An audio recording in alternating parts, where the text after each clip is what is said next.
નમસ્કાર મિત્રો આપની સાથે હું છું પિનલગીરી ગોસ્વામી। મિત્રો આજે એવો ઘટસ્ફોટ કરવા જઈ રહ્યો છું કે જે તમારી આંખો ખોલી નાખશે। તમે પણ શ્રદ્ધામાં માનતા હોય, આસ્થામાં માનતા હોય તો આ વિડીયો મિત્રો તમારા માટે રહેલી છે।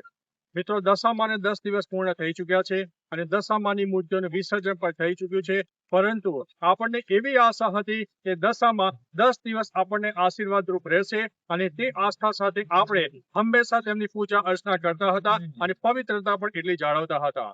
મિત્રો આજે એવા તમને દ્રશ્યો બતાવીશું કે તમે આ દ્રશ્યો જોઈને ચોંકી જશો, કારણ કે લાંભેલની નજીક આવેલી એક નહેરમાં જે એકદમ દૂષિત પાણી છે અને દૂષિત પાણી એટલી હદે છે કે તેની આરપારની કોઈ વસ્તુ જોઈ શકાતી નથી। મિત્રો દૂષિત પાણી એટલી ગળીએ છે કે જેની અંદર ઢોર ઢાંકર નાવા પણ જાય છે અને મળમૂત્ર પણ અંદર રહેલા હોય છે અને ભયંકર દૂષિત પાણી હોય છે, જેમાં કપડાં પણ ધોવામાં આવે છે અને તેની અંદર ગટરનું પાણી પણ જાણે કે મિશ્રિત થઈ હોય તેવા દ્રશ્યો ગતિમાન થયા છે। મિત્રો દશામાને 10 દિવસ પૂર્ણ થઈ ચૂક્યા હતા અને લોકોએ આસ્થાભેર જ્યારે મૂર્તિઓનું વિસર્જન કર્યું ત્યારે એ મૂર્તિઓના વિસર્જિત પછી શું હાલત છે તમને જોઈ શકો છો, કારણ કે આ જે દ્રશ્યો છે ચોંકાવનારા હોઈ શકે છે। મિત્રો આ મૂર્તિઓની એવી અવદશા છે કે તમે જાણી ચોક્કસ યાદ રાખશો કે હવેથી આવતા વર્ષે દશામાની મૂર્તિ મારે એક માટીની મૂર્તિ લાવી છે અને એક નાના તપેલામાં તેને વિસર્જિત કરવી છે। મિત્રો ઘણી વખત આપણે જાણીએ છીએ કે સરકારે પણ આપણને નિર્દેશો આપ્યા છે કે પીઓપીની મૂર્તિ ન લાવશો અને અમુક હાઈટ ઉપરની મૂર્તિઓ માન્યતા નથી। તેમ છતાં મિત્રો આપણે કંઈક મોટું બતાવવું છે, મોટું દેખાડવું છે, એટલે નાની અને માટીની મૂર્તિઓ નહીં લાવતા આપણે પીઓપીની મૂર્તિઓ લાવીએ છીએ અને એ પીઓપીની મૂર્તિઓ 10 દિવસની પૂજા અર્ચના બાદ આપણે વિસર્જિત કરીએ છીએ અને એક જાણે કે આપણે છુટકારો મેળવતા હોય તેવું પ્રદર્શન અત્યારે જોવા મળી રહ્યું છે। મિત્રો આ જે મૂર્તિઓ છે એ અત્યારે નહેરમાં વિસર્જિત કરવામાં આવી છે, પરંતુ આજે તારીખ 23 ઓગસ્ટ છે અને મૂર્તિઓના વિસર્જન બાદ મૂર્તિઓની શી હાલત છે તેના દ્રશ્યો અત્યારે તમારી સમક્ષ દેખાડી રહ્યા છે।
મિત્રો દશામાની મૂર્તિઓનું વિસર્જન તો તમે ચોક્કસથી કર્યું, પરંતુ મિત્રો આપણે ગયા વર્ષે પણ એક વિડીયો બનાવી હતી અને જણાવ્યું હતું કે જે પાણી તમે આરપાર જોઈ શકતા નથી, જે પાણી દૂષિત છે, જે પાણી તમે પી નથી શકતા, એવા અપવિત્ર પાણીમાં તમે દશામાની મૂર્તિનું વિસર્જન કરો છો, તે ખૂબ જ દુઃખની વાત છે મિત્રો.